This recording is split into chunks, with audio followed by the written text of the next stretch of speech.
گیا، نوجوان نے سوال کیا، اللہ تعالیٰ اسی بری عادتوں سے نوجوانوں کو محفوظ رکھے، اللہ تعالیٰ ہدایت دے۔ آج کے زمانے میں جو بے حیائی کا طوفان ہے، بے حیائی کی ہر طرف جو ہے اشاعت ہے، اور فون جو ہے بجائے اس کو اچھا استعمال کرنے کے بہت سارے نوجوان جو ہے بس بے حیائی کا مشغلہ بنائے ہیں کہ بس آوارہ کام کرنا، آواری چیزیں دیکھنا، نعوذ باللہ فحش چیزوں کو دیکھنا، جبکہ قرآن مجید نے اللہ تبارک و تعالیٰ نے واضح فرمایا۔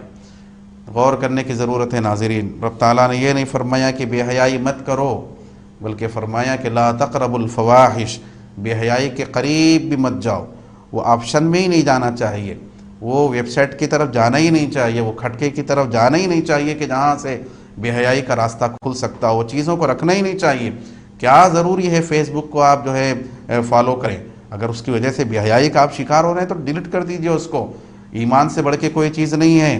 اگر کوئی چیز کی وجہ سے، اسمارٹ فون کی وجہ سے اگر آپ بے حیائی کا شکار ہو رہے ہیں تو ضرورت نہیں ہے اسمارٹ فون کی، خبر میں جانے کے بعد وہ پھر آپ کے لیے وبال جان بنے گا۔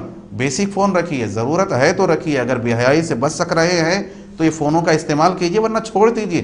ایمان سے بڑھ کے نہیں، زندگی کا بھروسہ نہیں ہے کہ کب انسان چلا جائے۔ فون لے رہے ہیں اور بیٹھ کے جو چاہے رات بھر جو ہے دیکھ رہے ہیں۔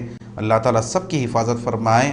نظر بد کے بارے میں حضور اکرم صلی اللہ علیہ وآلہ وسلم نے فرمایا، آوارہ نظری یہ شیطان کے زہریلے تیروں میں سے ایک تیر ہے فرمایا۔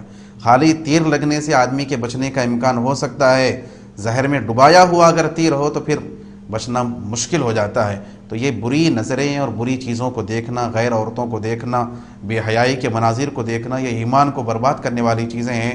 اس سے بچیے، اپنے آپ کو کنٹرول کریے۔ دیکھنا ہے تو اچھی چیزیں دیکھیے، بیانات سنیے، اسلامی تعلیمات کو جانیے، شرعی احکام کو جانیے۔ ایسا نیکیوں میں اپنے آپ کو اتنا مصروف رکھیے کہ برائی کی طرف جانے کی نوبت نہ آئے۔ بہرحال یہ نوجوان جو شکار ہو رہے ہیں یہ چیزوں کی وجہ سے اللہ تعالیٰ سب کو اس سے محفوظ رکھے۔ پوچھا گیا کہ روزے کی حالت میں اسی طرح کا مسئلہ کہ مشت زنی کے بارے میں، دیکھیے اس کے بارے میں حکم یہ ہے کہ روزہ تو ٹوٹ جائے گا، البتہ کہا گیا کہ روزہ کا کفارہ واجب نہیں ہوگا، بلکہ اس روزے کو بعد میں پھر ادا کرنا پڑے گا۔ لیکن گناہ ہے، حرام قرار دیا علماء کرام نے، تو لہٰذا یہ گناہ کا کام ہے، توبہ کرنا چاہیے اللہ کی بارگاہ میں، اور آئندہ بہت ہی دور رہنا چاہیے۔ سوچنا چاہیے کہ آغاز کیسے ہوا کہ یہاں تک پہنچے، تو ایسی چیزوں سے ہی دور رہیں، اچھی صحبت میں رہیں۔ اچھی صحبت میں رہیں گے تو پھر اچھی چیزیں سننے کو ملے گی۔ اور نوجوانوں سے میں کہوں گا کہ جتنا ہو سکے آج کل تنہا رہنے سے بھی بچیں۔ اکیلے میں رہیں گے تو شیطانی خیالات آنے لگیں گے۔ بروں کے ساتھ نہ رہیں، اچھوں کے ساتھ رہیں۔ مسجد میں بیٹھیں اگر خالی وقت ہے، قرآن سنیں، قرآن پڑھیں، اپنے آپ کو بچائیں، اپنے ایمان کی حفاظت کریں۔ کیسے حالات ہو رہے ہیں، کیسے نوجوان اس دنیا سے رخصت ہو رہے ہیں۔ ایسا نہیں کہ میں تو نوجوان ہوں، ابھی تو بوڑھا تھوڑی ہوں، نہیں، کوئی بھروسہ نہیں ہے۔ ہر ایک کی موت کا وقت پیدا ہونے سے پہلے لکھا جا چکا ہے۔ تو یہ آوارہ نظری سے بچوں کو بھی بچنا چاہیے، لڑکیوں کو بھی بچنا چاہیے۔ معاملہ یہ ہے کہ بچوں سے زیادہ بچیوں کی اس کے اندر جو ہے ملوث ہونے کا معاملہ ہے۔ کئی بھائیوں نے ہم سے شکایت کی کہ ہماری بہنیں سنتی نہیں اور اس طرح کی حرکتیں ہیں، ہم زیادہ بولیں گے تو ڈر ہے۔ وہ آج کل ایک فیشن بن گیا ہے خودکشی کرنے کا، ایک نے کر لیا تو سب جو ہے اسی کا جو دھمکی دے رہے ہیں کہ میں بھی خودکشی کر لیتی ہوں۔ اب سمجھانا بھی مشکل ہے، بتانا بھی مشکل ہے، کیا کیا جائے؟ دیکھیں مسلمان کیسا مطلب یہ کہ ایمان کی فکر نہیں ہے، جبکہ بولتے ہیں کہ جان گئی تو گئی لیکن ایمان نہیں جانا چاہیے، تو پھر یہ کیا معاملات ہیں؟ تو یہ بچیوں کو خاص طور پہ بچنا چاہیے، کیونکہ کہا گیا کہ بے حیائی کا زیادہ دروازہ جو ہے یہ عورتوں کی وجہ سے کھلتا ہے مردوں سے زیادہ۔ ملوث مرد ہوتا ہوگا لیکن اگر اپنے آپ کو کنٹرول کرے، جانے والی عورت اگر پردے کے ساتھ جائے تو مرد کی نظر بھٹکتی نہیں۔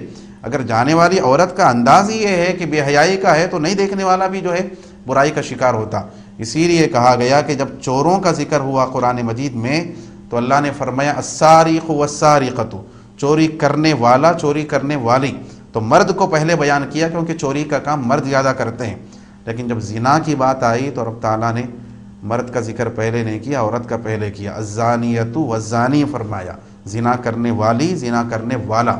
تو یہ بے حیائی کی حرکت عورتوں کی طرف سے زیادہ ہوتی ہے۔ عورت اگر اپنے آپ کو کنٹرول کرے تو کوئی اس کو ستا نہیں سکتا۔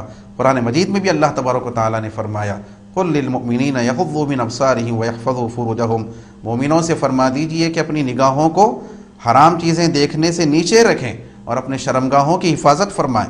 اور پھر آگے فرمایا کہ وقل للمؤمنات یغضضن من ابصارہن، وَيَحْفَظْنَ فُرُوجَهُنَّ کہ مومنات سے بھی کہہ دیجئے کہ اپنی نگاہوں کو پست رکھیں، غلط چیزیں نہ دیکھیں اور اپنے حیا کی حفاظت کریں۔ تو اتنا طویل بولنے کا مقصد یہی تھا، میں مختصر بھی بول سکتا تھا، لیکن حالات یہی ہیں۔ آج ماشاءاللہ نوجوان نماز بھی پڑھ رہا ہے، روزہ بھی رکھ رہا ہے، لیکن بے حیائی سے نہیں بچ رہا، فون لے کے بیٹھ گیا اور یہ سمجھتا ہے کہ میں تھوڑی کسی کو تکلیف دے رہا ہوں، تھوڑی کسی کا مال کھا رہا ہوں۔ ارے بھائی آپ ایمان کو برباد کر رہے ہیں، کیونکہ حضور اکرم صلی اللہ علیہ وسلم نے الحیاء من الایمان فرمایا کہ حیا یہ ایمان کا حصہ ہے۔ اللہ تعالیٰ مجھ کو بھی اور آپ کو بھی، سب کو بھی بے حیائی کے کاموں سے بچائے۔ جو کام ہوئے ہیں اللہ تعالیٰ اس کو معاف کرے، اور ہمیشہ حیا کی کیفیت اور اللہ تبارک و تعالیٰ کی فرمانبرداری کی کیفیت میں رہنے کی توفیق عطا فرمائے۔